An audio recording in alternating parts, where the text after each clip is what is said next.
Did you get that? Did you get that? Did you get that? Welcome to Mission Forward.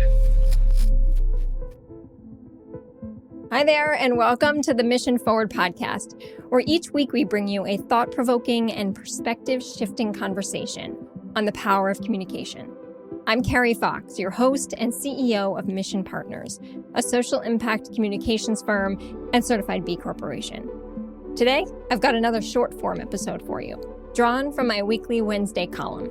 If you like what you hear, I hope you will head right over to missionforward.us and sign up to get these insights delivered to your inbox each and every Wednesday morning. You can also help me out by forwarding this show to a friend or giving this show a 5-star rating wherever you're listening to this podcast, which helps make sure this content gets out to more people who can benefit from it. But enough of that stuff. On to today's show, Mind Over Machine.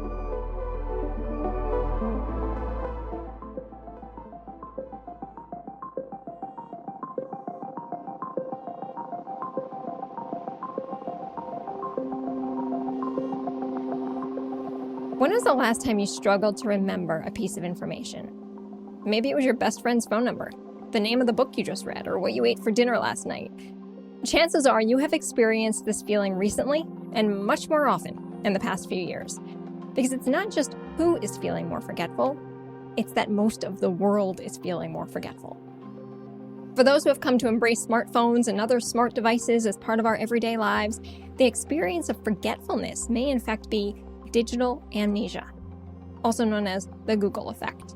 It's a phenomenon that was first described by Betsy Sparrow, Jenny Liu, and Daniel Wegner back in July 2011. According to these researchers, digital amnesia is the feeling that our brains are fast losing their ability to remember information. And if you have experienced it, you are not alone. The number of people experiencing digital amnesia has been rising since the mid-2000s, but has been accelerated because of the pandemic, as was internet use in general. Prolonged periods of stress, isolation, and exhaustion, common themes since March 2020, directly impact our ability to remember and retain information. In 2021, memory researcher Catherine Loveday went searching for just how much of an impact technology was having on our brains, particularly through COVID. 80% of those she surveyed felt their memories were worse than before the pandemic.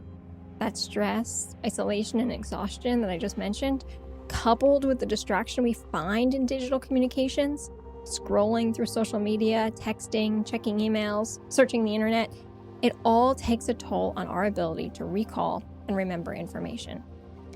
Before smartphones, our minds stored all that information we needed, and our memories would naturally build maps to help us navigate through our days. For smartphone users, that's no longer true. We rely on our smart devices to retrieve even the most basic information, reducing our mind's ability to do the same work well. It's not just information recall, though, that's at risk. Smartphone overuse could be harming our ability to be insightful, too. According to science writer Catherine Price, an insight is the ability to connect two disparate things in your mind. To have an insight and to be creative, you have to have a lot of raw material in your brain. Just like you can't cook a recipe if you don't have any ingredients, you can't have an insight if you don't have the material in your brain, and that's long-term memories. If you're struggling to be insightful and it's limiting your ability to effectively communicate, maybe it's time to reduce your reliance on those smart devices. But how, right? When it feels impossible to break away from technology? Well, here's some healthy habit-forming activities. Because with time, these activities can actually negate the Google effect and maybe help you remember where you left your keys too. 1, institute a weekly screen-free day. It's pretty simply choose one day each week where you put all technology away. And by away, I mean out of reach. 2, exercise your memory. Instead of relying on our phones for driving directions, recipes, workouts, or even the morning news, start printing some of that information, like phone numbers, recipes, or that weekly workout routine, and see if you can train your mind to remember the information. Trust me, it works. 3rd, simplify your digital life. Researchers say that if you spend time trying to retrieve information from your memory first before looking it up, you are more likely to remember it later. So while having access to information at your fingertips can be a blessing, it can also be a curse. The more we simplify our digital lives and reduce our reliance on digital devices, the more quickly we can overcome digital amnesia.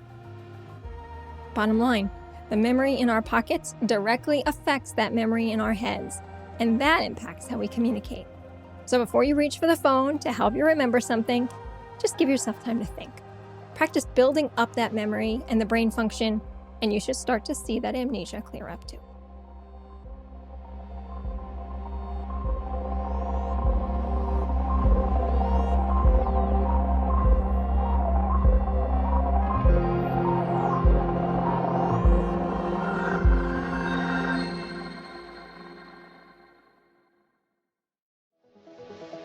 Hey all, before we wrap today, I want to leave you with one more thing.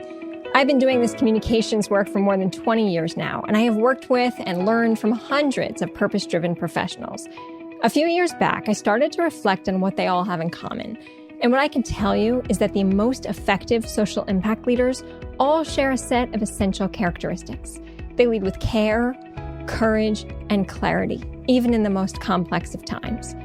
My new book, More Than Words, Communications Practices of Courageous Leaders, is designed to help you build your skills as a communicator, and it can help you realize your power as a social impact leader. Whether you're trying to drive an organization to more equitable outcomes, or you're thinking about the role you individually play on a team, this book can be your guide. So grab your copy today at missionforward.us/morethanwords or wherever you buy books. And thanks.